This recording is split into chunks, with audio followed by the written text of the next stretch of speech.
अन्नन भाई और मिस कर दिया।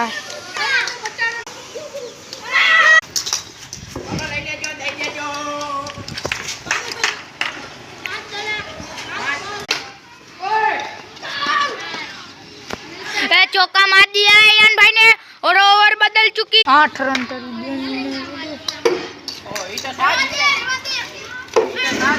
शुभ भाई ने दड़ा रोक लिया। अच्छी बिल्डिंग कर गए। रदनन भाई बॉलिंग करे। रदनन भाई ने फेंका और क्या टर्न हुआ है देखो। वाइड हो चुका है।